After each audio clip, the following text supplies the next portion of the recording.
আসসালামু আলাইকুম। আশা করি সবাই ভালো আছেন। আলহামদুলিল্লাহ আমরা এবং আমি আলহামদুলিল্লাহ দিলে ভালো আছি।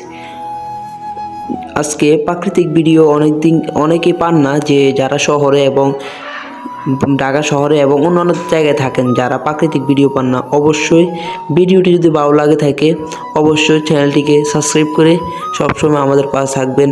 আসসালামু আলাইকুম। সবাই ভিডিওটি অনুভব করতে থাকুন।